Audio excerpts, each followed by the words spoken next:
येऊन ठेपली आहे. एकीकडे निसर्ग साथ देत नाही तर एकीकडे मायबाप सरकार शेतकऱ्याची व्यथा ऐकून घ्यायला तयार नाही.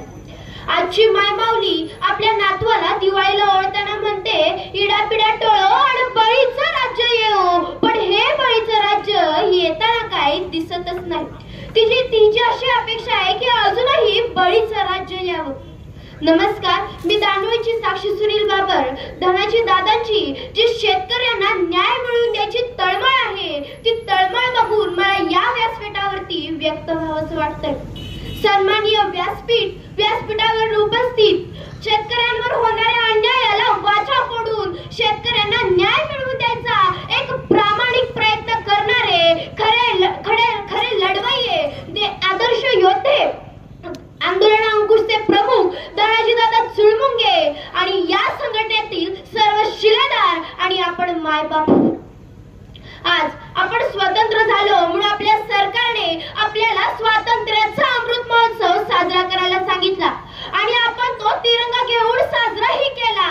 आपण ब्रिटिशांच्या गुलामगिरीतून मुक्त झालेलो असलो तरी सुद्धा या भांडवलदारांच्या ऐकणाऱ्या लोकशाही व्यवस्थेचे आपण गुलाम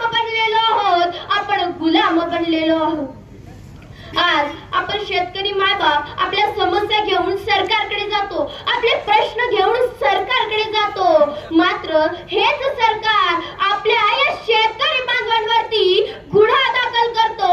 मग आपण हे प्रश्न घेऊन सरकारकडे जातो त्यावेळी हे सरकार आपल्या प्रश्नांवर इलाज करत नाही, आपल्या जखमेवर इलाज करत नाही, तर या जखम्यावरती मीठ चोळून मोकळा होतो.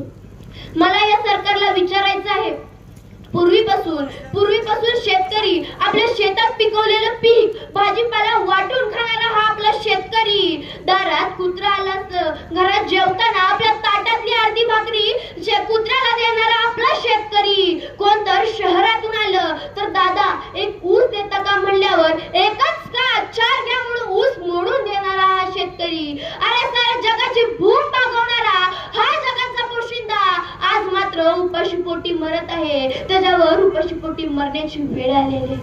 मला सरकारला विचारायचं आहे, तुम्हाला जंगलात लपलेला ओसामा बिन लादेन सापडतो. आज आपली इंडिया इतकी प्रगत झाली की त्या एका कॅम्प्युटरच्या क्लिक वरून कोणाच्या खात्यात किती पैसे आहेत हेही सहज लक्षात येतं.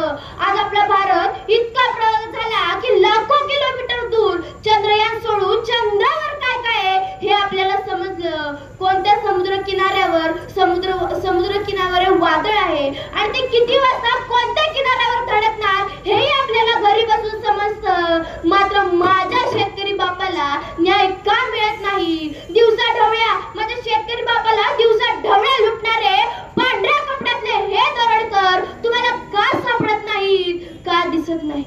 मग ही व्यवस्था जे नियम करते ते फक्त सामान्य जनतेलाच लागू होतात का? भांडवलदार आणि पुढाऱ्यांना हे नियम लागू होत नाहीत का? माझा शेतकरी मायबाप आपल्या बाळापोरांना मोठी व्हावी म्हणून एक स्वप्न उराशी धरतो, शेतात काबड कष्ट करतो, दिवस रात्र काम करतो, रक्ताचं पाणी करतो, हाडाचं काढा करतो आणि आपल्या मुलाला शिकवतो. मात्र आपली आजची मुलं अशी आहेत का? अच्छा, जर या व्यवस्थेला सुधारायचं असेल तर आपल्या मुलांनी सुधारणं गरजेचं आहे. आपल्या मुलांनी वज्रमुठ आवळण्याची गरज आहे. मात्र ही इथली व्यवस्था इतकी निर्लज्ज आहे की मेलेल्याच्या टाळूवरचं लोणी खायला सुद्धा मागे पुढे बघत नाही. आज आपली पोरं सुधारत नाहीत. एखाद्या पक्षाचा झेंडा घ्यायचा, गावभर मिरवायचं. आपल्या बापाचा वाढदिवस असला तर फोटो ठेवणार नाही स्टेटसला. ते बाप तो बाप रहेगा. वा, काय याची आपली पोरं. अरे मला इतिहासातलं एक उदाहरण द्यावंसं वाटतं. छत्रपती शिवाजी महाराजांनी स्वराज्य निर्माण केलं त्यावेळी त्या स्वराज्यातल्या मावळ्यांची आणि शेतकऱ्यांची मुलं सुद्धा आपली जबाबदारी चोखपणे पार पाडत होती. ती स्वराज्य निर्माण करताना आपल्या बापाला साथ देत होती. एके दिवशी एका शेतकऱ्याने आपल्या 15 वर्षाच्या मुलग्याला शेतावर बांधाचं रक्षण राखण करायला ठेवलं होतं आणि छत्रपती शिवाजी महाराज त्यावेळी वेशभूषा घेऊन स्वराज्यात काय काय चाललंय हे बघण्यासाठी बाहेर पडलेले होते.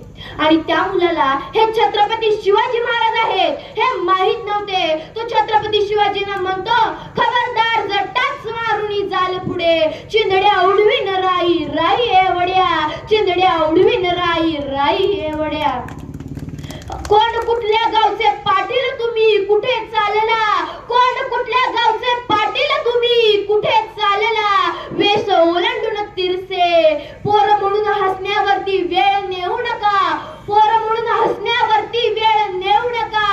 मला ओळखले काय तुम्ही, मला ओळखले काय तुम्ही.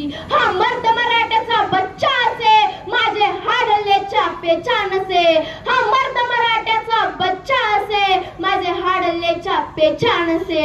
अंगातून नसा नसातून बाजीची हिम्मत वसे, बाजीची हिम्मत वसे. खबरदार जर टाच मारुनी पुढे जाल, खबरदार जर टाच मारुनी पुढे जाल. चिंधड्या उडवीन राई राई एवढ्या.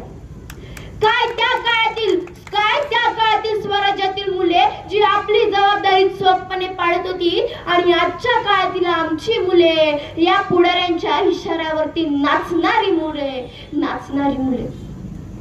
अरे शेतकऱ्याच्या पोरांनो तुम्ही कुठल्याही पक्षाचा झेंडा घ्या, गावातल्या नेत्यासोबत किती पण मिरवा, पण जर आपल्या शेतकरी बापाला फसवून कोण आपल्यावरच राजकारण करत असेल तर हातात उसाचा बुडका घ्यायला मागे पुढे बघू नका, उसाचा बुडका घ्यायला मागे पुढे बघू नका. आणि हेही जमत नसेल तर शेतकऱ्याच्या न्यायासाठी हितासाठी धनाजी दादांसारखी जी लढणारी माणसं आहेत त्यांना तरी एक पाठबळ द्या, त्यांना एक साथ द्या.